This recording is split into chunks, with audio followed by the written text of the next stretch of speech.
Si tu as déjà vu mon contenu, il est impératif que pour que tu me fasses confiance, je te dise tout simplement qui je suis, que je t'en donne beaucoup plus sur moi, sur mon histoire et mon parcours, ainsi que ma relation aux jeux vidéo, comment j'ai commencé, comment j'ai fait ça un peu, comment j'ai bricolé à gauche à droite des trucs pour me dire ah ben en fait je vais me barrer de là, et comment j'en suis sorti et comment je suis maintenant. Qu'est-ce que je fais maintenant tout simplement. Donc qui suis-je?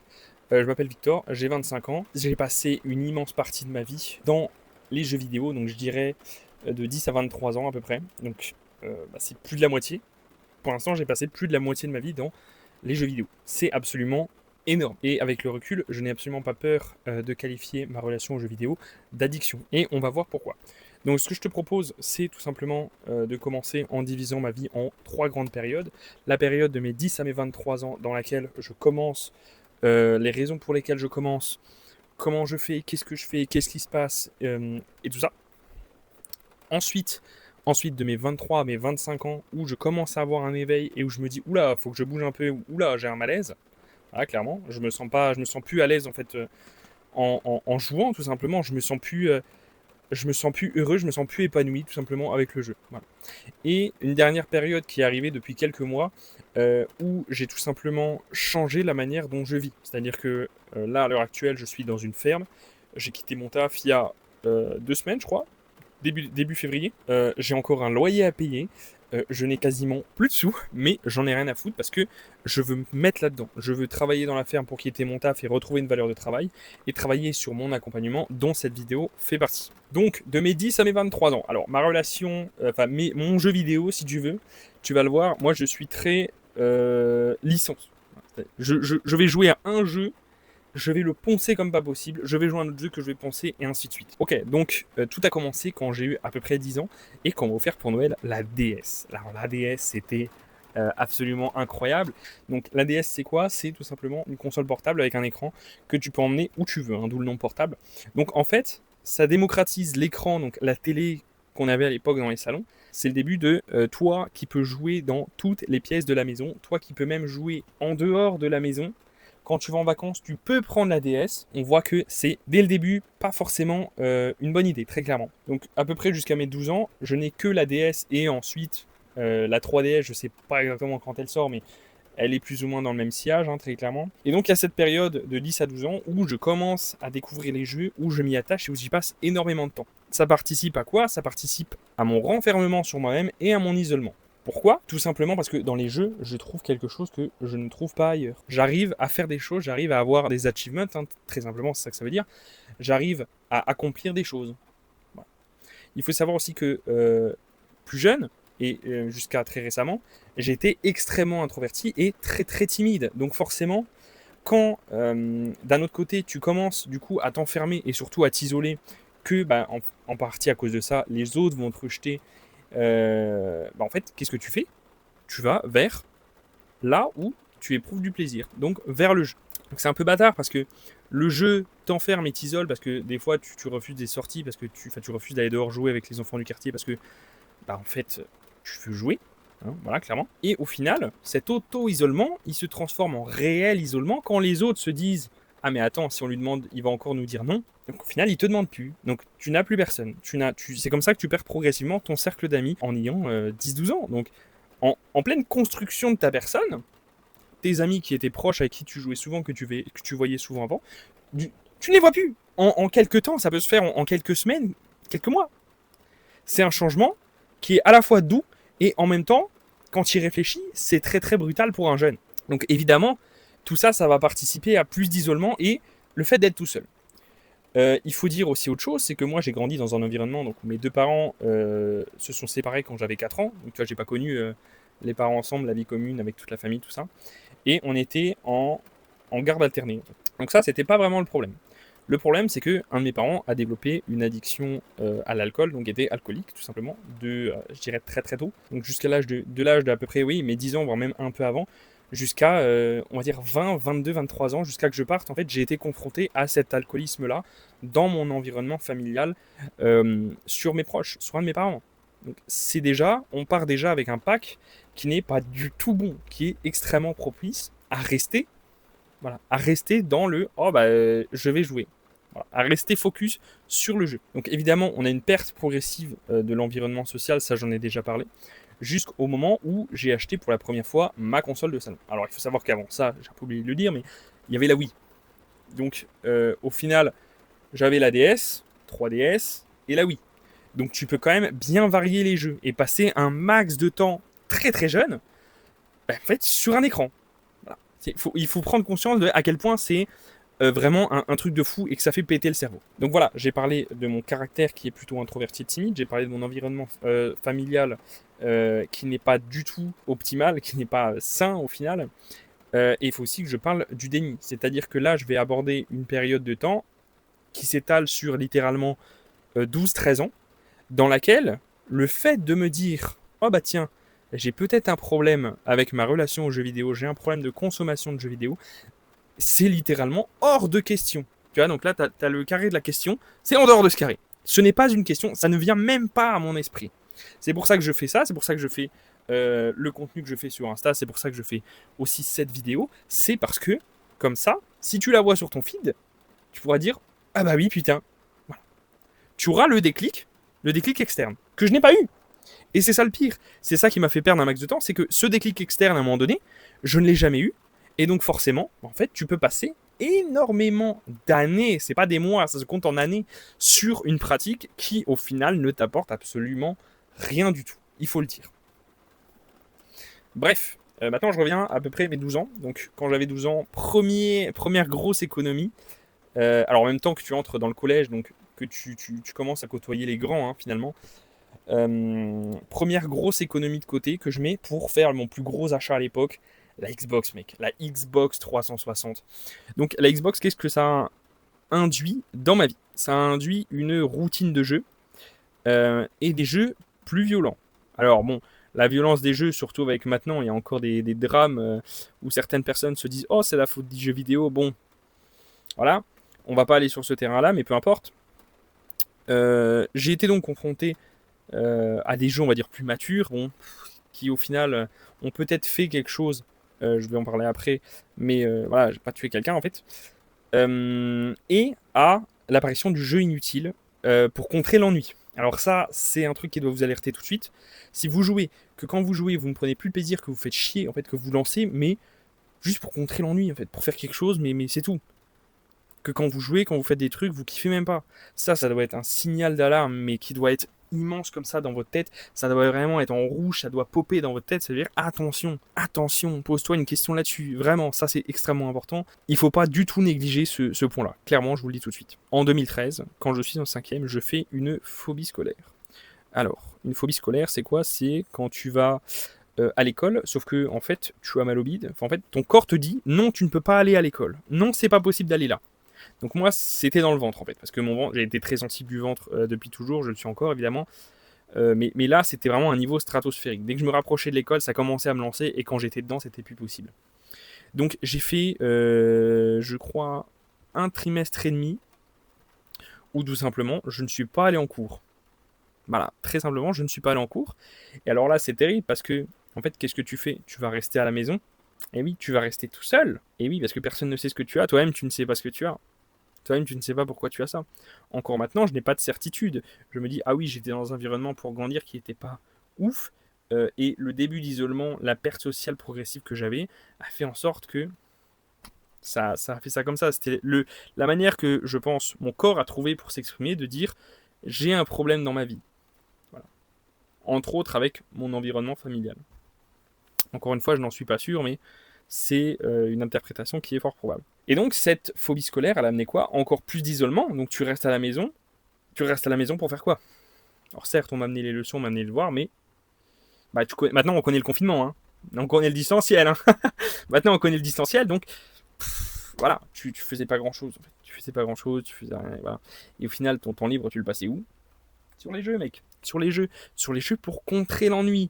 Donc, on voit qu'il y a une boucle qui a commencé à s'amorcer, il y a une inertie négative au final sur les jeux, sur la perte de l'environnement social, sur un environnement familial qui est mauvais, et ça a entraîné une phobie scolaire qui a entraîné encore plus d'isolement, plus de perte de social, plus de perte d'interaction avec les autres, et plus de je vais m'enfermer dans les jeux, je vais jouer parce que ça m'apporte du plaisir, parce que là-dedans je suis quelqu'un. Ça a duré, on va dire, un trimestre et demi. Ensuite je suis retourné à l'école, donc hop, j'ai passé encore quelques années, jusqu'à l'obtention de mon premier téléphone. Alors pas n'importe lequel, hein, un smartphone, tu vois, un écran, sûrement comme celui que tu as là, un écran tactile. Voilà. Qu'est-ce que ça veut dire? Qu'est-ce que ça veut dire, le silence? Qu'est-ce que ça veut dire? Ça veut dire que la journée, ça veut dire que la routine de jeu, elle continue. Et oui, puisque maintenant tu as accès à des jeux sur téléphone. Tu as accès à des jeux sur téléphone. Donc en fait, tu pouvais jouer à la DS, tu pouvais jouer à la Wii, tu pouvais jouer à la Xbox, et maintenant tu vas pouvoir, quand tu ne joues pas à tout ça, continuer à jouer à des jeux sur ton téléphone. Et oui, et ça c'est incroyable. Donc évidemment, très rapidement, Clash of Clans, puis juste après Clash Royale, des grands classiques. D'ailleurs, c'est sur Clash of Clans que j'ai passé ma première nuit blanche, hein, à farmer les ressources à l'époque. Tu passes une nuit entière à traquer les HDV qui sont en dehors du village pour pouvoir les attaquer et gagner le bonus de victoire. Et donc monter en ligue et avoir des ressources pour upgrade ton village, en fait, tout simplement. Donc voilà, la première fois que j'ai senti cette sensation que tous les gamers connaissent, qui est de tu regardes par la fenêtre et oh putain, oh putain, il y a le soleil qui se lève, oh putain, c'est quoi ce bordel? En plus c'était en été, donc vraiment il était 5h, 5h30, tu vois.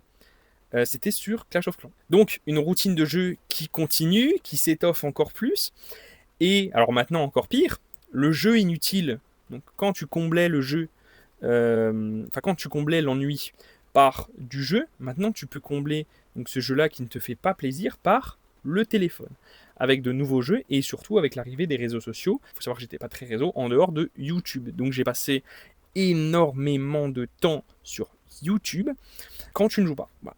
Très simplement, quand tu joues pas. Quand tu joues pas, tu es sur YouTube, gars. Tu es sur YouTube. Donc qu'est-ce que tu vas faire sur YouTube? Tu vas mater des vidéos, quand tu peux pas jouer, tu vas mater des vidéos le soir, le matin, et au final, tu es devant un écran combien d'heures par jour? Quel est ton temps d'écran? Je peux pas le quantifier. Donc je n'ai absolument pas de chiffres à te montrer, mais je passe facilement au moins 10 heures par jour devant un écran, mec.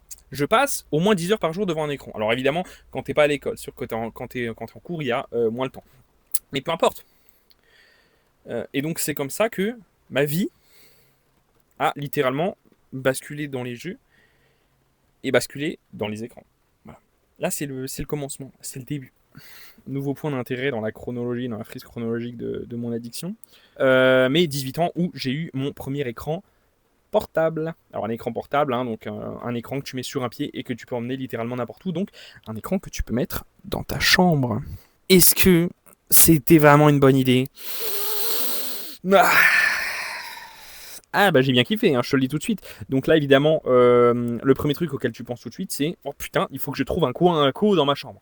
Donc tu vas même jusqu'à réarranger toute ta chambre, ton armoire, ton lit, ton bureau, pour pouvoir poser sur le bureau l'écran, et alors pour le coup la Xbox One, pour tout simplement avoir le meilleur spot à Wi-Fi de ta chambre. Voilà. Qu'est-ce que ça montre? Qu'est-ce que ça veut dire de toi, ça? Question ouverte, à laquelle je ne répondrai pas, mais qu'est-ce que ça veut dire de toi quand tu t'identifies à ce genre d'anecdote? Quand tu sais ce que je veux dire, hein, quand tu sais que tu as fait la même chose il y a quelques années en arrière, qu'est-ce que ça veut dire de toi? Voilà, question ouverte.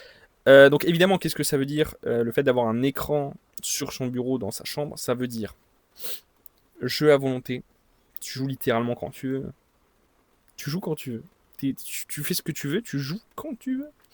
Et tu es hyper connecté. Il y avait déjà de l'hyperconnexion avec le téléphone, mais maintenant tu peux réellement faire tout le temps et partout. Tu peux jouer à tout ce que tu veux.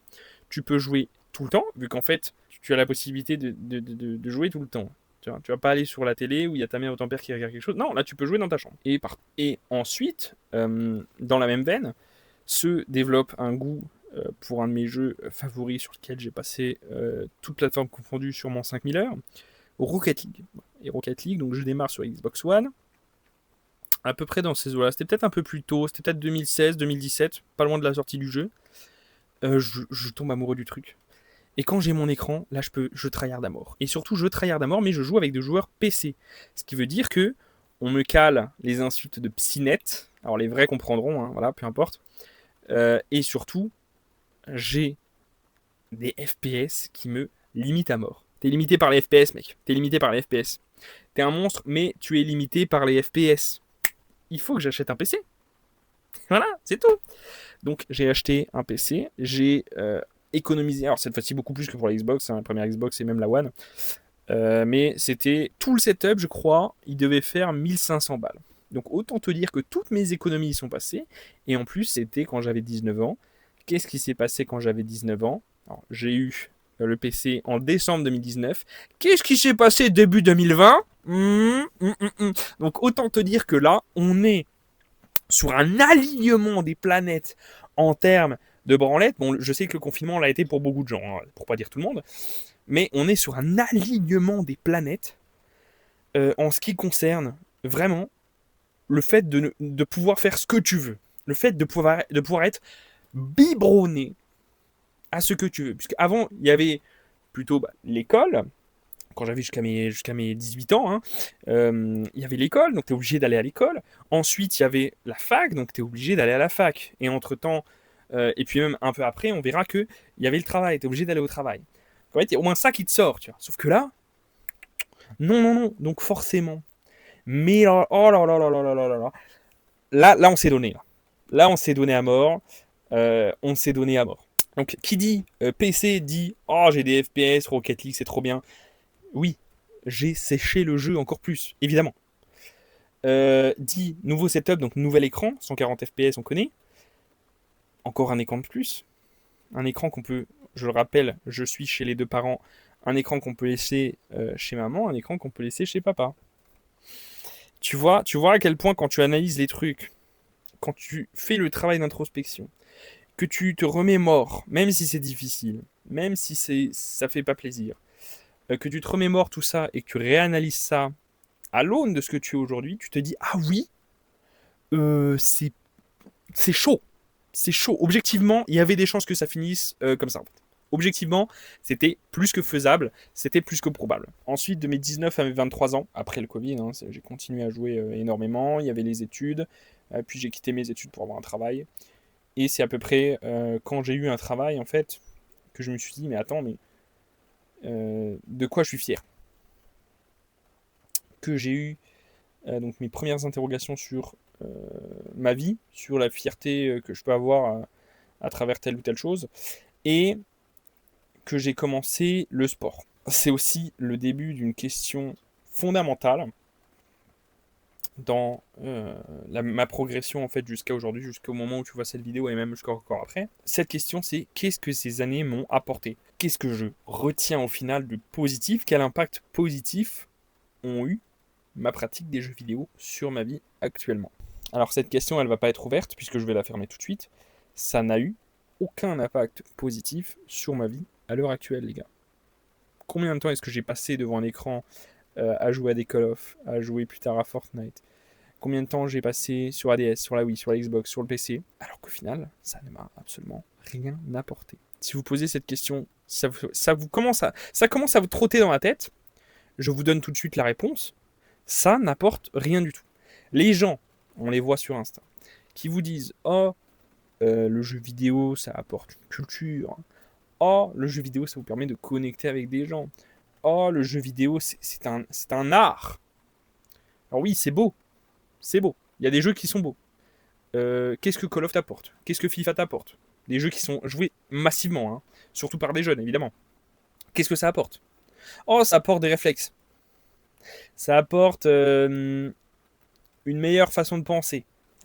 Ah, t'es plus stratégique dans le truc. Et tu vas agir plus vite. Ça apporte une motricité fine qui est améliorée. Vraiment. Vraiment. Tous ces petits éléments positifs par rapport aux 13 années que j'ai perdues, est-ce que ça vaut vraiment le coup? Non, non, absolument pas. Est-ce que tu connectes vraiment avec les gens quand tu joues avec eux en ligne? Non.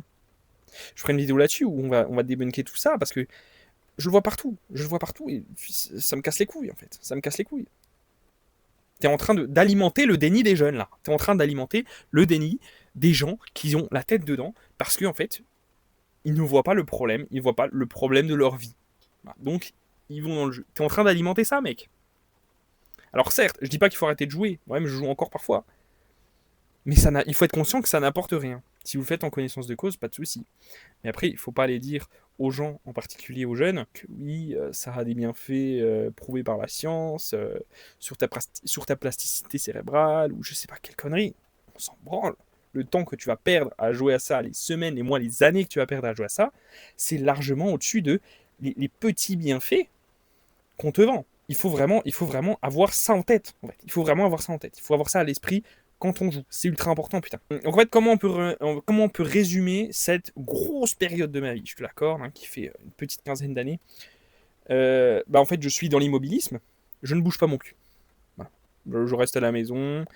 J'ai pas trop envie de sortir. Je suis bien devant l'écran. Je suis bien devant le PC. Je suis bien devant la Xbox. Je suis bien. Voilà. Je suis dans l'immobilisme. Je ne bouge pas.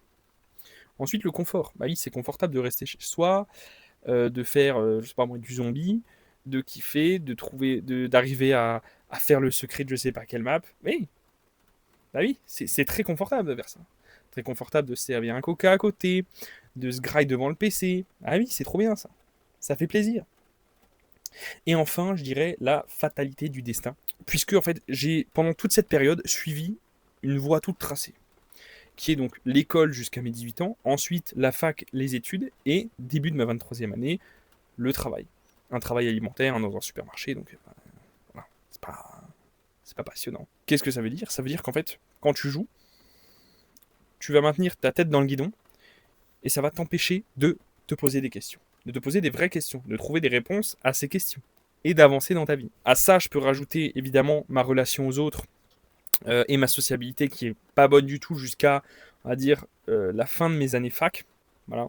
C'est à partir de 22 ans où je commence à sortir, hein. Je commence à aller voir des gens en soirée, où je commence à discuter timidement, mais je commence à discuter. Donc une sociabilité qui est désastreuse et qui est nourrie par toutes ces années de jeu. Hein, quand on vous dit oui, la connexion, ça apporte la connexion entre les joueurs, non. Ça apporte la connexion peut-être avec quelques mates que tu vas croiser très régulièrement, avec qui tu adores jouer, mais c'est tout. Il faut aussi questionner l'estime de soi. À l'époque, je n'ai pas d'estime de moi. Tiens, je ne m'estime pas. Pourquoi je ne m'estime pas? C'est très simple. Qu'est-ce que j'ai fait pour m'estimer? Oui, qu'est-ce que tu as fait pour t'estimer? Bah, pas grand-chose. Pas grand-chose. Je n'ai rien fait pour m'estimer. J'ai eu mon bac. Wouh, mention passable, attention. Mon bac S, mention passable. Attention, attention. C'est tout. Pas de, j'ai commencé la fac, j'ai pas fini. J'ai fait je sais plus combien de L1. Donc ton estime de toi, soit elle n'existe pas, soit elle est très faible. Encore une fois, parce que tête dans le guidon, jeu vidéo, et le temps il passe. Le temps il t'attend pas, il en a rien à branler. Le temps, il fait son petit délire, il t'emporte au passage et on n'en parle plus. Et enfin, surtout pour les mecs qui me regardent, la relation aux femmes. Tu ne sais pas parler à une femme sans être cringe, tu dragues mal en fait. Tu dragues comme un jeune. C'est ridicule. Et donc, tu n'as pas de meuf. Et tu en souffres. Ah oui, t'as pas de meuf et tu en souffres. Ah mince. Mince, mince, mince. Comment on va faire? Comment on va faire? Bah, je sais pas, on va peut-être se poser des questions. Ça tombe bien, c'est la deuxième partie. De mes 23 à mes 25 ans, l'heure des comptes. Voilà. T'as passé 13 ans. Maintenant, on va faire les comptes de ce que ça t'a apporté et de ce que ça ne t'a pas apporté, plutôt. On va faire les comptes. Donc, en fait, au bout d'un moment, t'es obligé d'avoir un déclic. Quand je t'ai dit, hein, les questions fondamentales. Qu'est-ce que ces années m'ont apporté? De quoi je suis fier? Qu'est-ce que je retire de positif de ma pratique des jeux vidéo?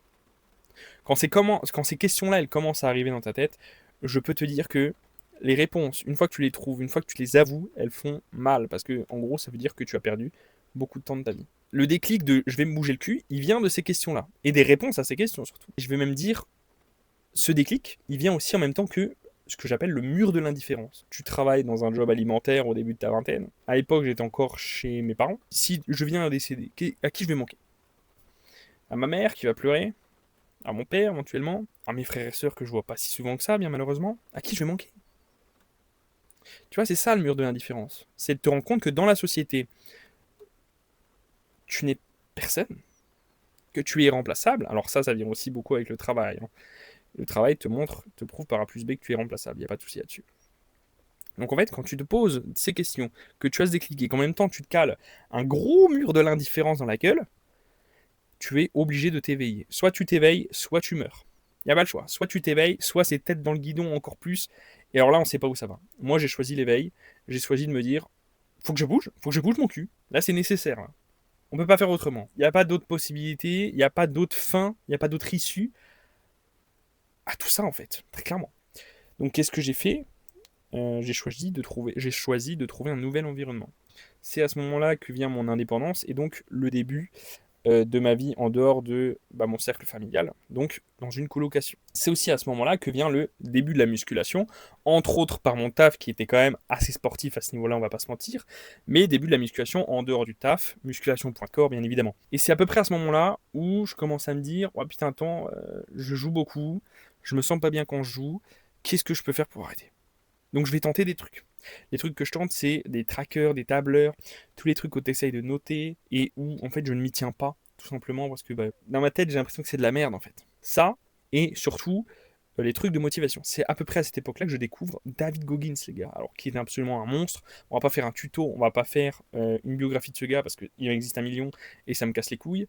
Mais c'est ce gars qui en premier me motive et me dit, mec, tu peux dépasser tes limites, mec, tu peux aller plus loin. Tu peux faire plein de tractions, tu peux courir plus. Eh oui, tout simplement. Ce qui marche au tout début, le mieux sur moi, c'est tout bêtement les espèces de contenu motivation que je trouve sur Insta. C'est le truc qui me permet de mettre la machine en route. Difficilement, parce qu'à chaque fois, il y a des échecs, il y a un peu de rechute, mais à chaque fois, hop, on y retourne. Et qui me permet de mettre la machine en branle pour me dire, waouh, allez, on y va encore, on y va encore, on y va encore. Donc qu'est-ce que ce nouvel environnement induit? Donc l'indépendance, ça c'est incroyable, c'est trop bien. Le début de la muscu qui permet de vraiment sculpter mon corps et de commencer à avoir des formes masculines dont je peux être fier, c'est un effort auquel la plupart des gens ne se soumettent pas. Donc c'est quelque chose sur lequel tu ne peux pas tricher. Donc tu peux nécessairement être fier. Surtout quand on te croise soit dans la rue ou soit au travail, on va te dire ah putain mais tu fais de la muscu, ou ah putain t'as pris un peu des épaules, t'as pris un peu des bras, waouh, waouh, mec, avant t'avais jamais reçu de compliment de ta vie, là on te dit waouh putain t'es un peu baraque, tu fais de la muscu. Oui, oui, bah oui, j'en fais, oui, pas de souci. Je me casse les couilles 3 fois par semaine à aller porter mon corps de merde. Ouais, j'en fais, ouais. Ouais. Et là, mec, quel plaisir. Tu n'as quasiment jamais reçu de compliment de ta vie, à part ta famille, tes parents, mais ça compte pas. Et là, waouh, ça fait un bien fou. Hein. Quand tu te dis ça, tu te dis, oh putain, je peux être fier. C'est pour ça que je préconise le sport, parce que si tu n'es fier de rien, tu vas dans le sport, tu as des résultats, et étant donné que tu ne peux pas tricher sur ces résultats, tu es nécessairement fier de toi. Allez vous muscler les gars. Et tout ça, le fait d'avoir un corps, qu'est-ce que ça amène? Ça amène tout simplement beaucoup plus d'estime de moi-même. Je m'estime enfin, parce que je suis capable. Voilà. Parce que j'ai fait. Voilà, quand je vous dis faites du sport, quand je vous dis faites les choses, faire, c'est le verbe important là. C'est le verbe ultra important. Il faut faire. Le reste, on s'en branle. Il faut absolument faire. Voilà. C'est tout. On n'en parle plus le reste. Et tout ça, qu'est-ce que ça induit? Donc, j'en suis dans une colocation avec des femmes. Allez, pour moi, celle-là, allez, pour moi. Bref, qu'est-ce que ça induit? En fait, je trouve ma première meuf. À, si je dis pas de conneries, un peu avant que j'ai 24 ans. Voilà, je trouve ma première meuf un peu avant que j'ai 24 ans. Et je suis bien avec. Pas juste tu trouves une meuf et voilà, la relation est un peu nulle et puis voilà. Non, je suis encore avec là. 1 an et demi, 2 ans, 2 ans, 1 an et demi. 1 an et demi après, je suis encore avec. Alors il y a des problèmes, c'est compliqué parce qu'il y a un statut articulé, mais je suis encore avec. Quand tu développes du coup cette estime de soi grâce au sport, grâce à la muscu, grâce aux compliments aussi que tu reçois, et qu'en plus tu arrives à trouver une meuf avec laquelle tu te sens bien, bah mec, là tu te dis j'ai fait un sacré step, j'ai fait un sacré pas en avant. Voilà. Eh oui. Et moi, ma meuf, on s'est mis ensemble moins d'1 an après que je sois parti de chez ma mère. C'est-à-dire que 1 an avant, j'étais un maxi gamer qui faisait des allers-retours de bâtard entre deux villes pour faire un job alimentaire. 1 an après, je suis indépendant. J'ai commencé la muscu. J'ai des résultats. J'ai travaillé encore plus sur la course à pied. J'ai des beaux résultats. J'ai une meuf. je suis content de ma vie. Donc ensuite, suite à ça, je quitte mon travail, je reprends mes études, que j'arrête entre-temps parce que ça ne me plaît pas, mais bref, j'avais le projet justement de reprendre les études pour faire quelque chose qui me plaise un peu plus. Donc j'arrête ces études, je retourne au taf, encore un taf alimentaire, hein, dans la grande distribution parce que c'est ce que je connais, c'est ce que je sais faire. Et petit à petit, le malaise par rapport au travail qui monte en moi en fait. Pour des raisons dont on parlera un jour. Mais voilà. Sauf que là, le problème, c'est qu'en fait, je n'ai plus le jeu pour m'anesthésier. Je suis face au malaise du travail et j'ai plus le jeu pour m'anesthésier. J'ai plus le jeu pour me foutre la tête dans le guidon. Donc je suis obligé de régler ce problème-là. Comment je vais régler ce problème-là? En faisant ce que je fais maintenant. En essayant d'aider les gens, de leur proposer un accompagnement et de gagner ma vie grâce à ça. Très simplement. Et donc bref, sur cette fin de période, donc avant mes 25 ans, jusqu'à mes 25 ans à peu près, on peut voir qu'il y a eu le début du mouvement. Le début du mouvement et des impacts positifs. Voilà, début du mouvement physiquement. Donc j'ai commencé à bouger de chez mes parents pour aller prendre mon indépendance. Il y a eu du mouvement aussi, pour le coup, en ce qui concerne mon corps. Donc sportivement, j'ai pris du muscle, j'ai pris en capacité physique, en fait, tout simplement. Il y a eu du mouvement aussi juste dans ma vie, dans la manière d'envisager la vie. Maintenant, il faut l'envisager à deux, en fait, parce qu'il y a le couple. Donc voilà. Et tout ça, toutes ces, tout ça, là, tout ce mouvement et ces impacts positifs qui avant me faisaient souffrir parce que je bougeais pas mon cul, je bougeais pas mon corps, je jouais à mort et j'avais pas de meuf. Tout ça, ça a été possible grâce aux questions fondamentales. C'est pour ça que j'insiste dessus. Ça a été possible grâce à ce déclic et grâce à l'éveil de il faut que je bouge. Tout simplement. Et donc, la troisième et dernière partie de ma vie, qui a lieu depuis août 2025, c'est tout simplement ce compte, en fait. Voilà. Ce compte, c'est l'émancipateur. Ce compte, c'est l'émancipateur de mon malaise par rapport au monde du travail, par rapport au salariat, par rapport à la grande distribution, parce que professionnellement, je ne connais que ça. Donc, en août 2025, je quitte mon taf et malheureusement, 2 mois plus tard, je dois en reprendre un pour mon appart, en fait, pour m'installer dans un appart avec ma chérie, puisque pendant quelques mois, quand même, on est retourné chez ma maman et c'est pas l'idéal, on va dire. Donc, j'ai dû retrouver un appart, j'ai dû retrouver donc un travail pendant 4 mois. J'ai été 4 mois dans un travail qui me fait chier. Alors évidemment, les gens n'étaient pas trop chiants, donc on va dire que ça va. Mais j'ai quand même dû trouver un taf à contre-cœur, quoi, très simplement. Et j'espère très sincèrement que ça sera mon dernier travail dans le salariat, je vous le dis tout de suite. Ce compte que j'alimente aujourd'hui, entre autres par cette vidéo et les réels qui vont suivre, j'ai pu aussi partir ici à la ferme. Donc très récemment, là, début février, là je tourne, on doit être le 18 ou le 19, je sais plus. Début février, je suis allé à la ferme, donc j'ai quitté mon travail alors même que j'ai encore un appartement et un loyer à payer. Donc forcément, là il y a de l'audace, tu vois. Je me suis barré parce que j'en pouvais plus de mon taf, parce que je mourais là-bas et que j'avais pas envie de rester comme ça longtemps. Très clairement, je me suis barré pour ça. Je me suis barré pour changer d'air, pour aller à la ferme, pour retrouver une valeur du travail qui soit vraie en fait. Que ton travail serve vraiment à quelque chose. Que ton travail ait un vrai impact dans la vie. Là, tu vois, ici, mon travail, quotidiennement, mes tâches quotidiennes ont un vrai impact pour la ferme, pour les revenus de la ferme, pour ce qu'on peut en tirer, pour ce qu'on mange. Ça a un vrai impact. Et ça, rien que ça, sans même parler de l'accompagnement que je veux mettre en place, rien que ça fait énormément de bien en fait. Et aussi ce réel que j'ai tourné hier, où je dis qu'en fait, je n'aurais pas pu être là il y a quelques années. Pourquoi je n'aurais pas pu être là par quelques années? Ce sera la conclusion de cette vidéo. Tout simplement parce que sur cette dernière partie de ma vie, de août 2025 jusqu'à maintenant, elle est caractérisée par le mouvement, elle est caractérisée par la prise de risque. Hein. Là, je bouge dans un endroit que je ne connais pas. Elle est caractérisée aussi par l'inconfort. Donc le mouvement, je me casse de mon taf, je veux faire un accompagnement, je bouge pour ça à plus de 300 bornes de chez moi. L'inconfort, je ne connais rien ici. Hein. Là, je suis dans une caravane, c'est un peu ghetto, mais on arrive à vivre, donc ça va. Je connais pas les tâches que je fais ici. Tu vois, avant, j'ai jamais fait ça, moi, de venir à la ferme, en fait. J'ai jamais fait ça. Et prise de risque, forcément, là, je quitte mon travail, j'ai un loyer à payer, donc tu vois à un moment donné que on peut pas tenir 1000 ans comme ça. Voilà, maintenant je pense que tu cernes un peu mieux qui je suis, d'où je viens, pourquoi je te parle, pourquoi je te parle maintenant, pourquoi je mets des réels quotidiennement sur Insta, pourquoi pour moi ce combat est important. Et je crois que je vais terminer en rappelant les questions fondamentales parce que, à mon avis, s'il y a quelque chose que tu dois retenir, c'est pas mon parcours, c'est pas quand est-ce que j'ai eu la DS ou quand est-ce que j'ai eu mon tel, euh, c'est pas tout ça. C'est pas ma relation aux femmes avant, c'est pas mon estime de moi catastrophique quand je jouais 6-7 heures par jour. Non, c'est rien de tout ça. Si tu tombes sur cette vidéo, si tu tombes sur ces réels, si tu tombes sur mon contenu en général, les choses qu'il faut que tu retiennes absolument, qu'il faut que tu notes sur un putain de papier, sur un putain de carnet même, dans lequel tu vas pouvoir noter plein de trucs. Les choses qu'il faut que tu notes, c'est qu'est-ce que ces années m'ont apporté? De quoi je peux être fier aujourd'hui? Quels sont les impacts positifs de ma pratique des jeux vidéo dans le temps? Sur ma situation aujourd'hui. Voilà, 3. Pas plus, pas moins. 3 lignes, paf, paf, paf.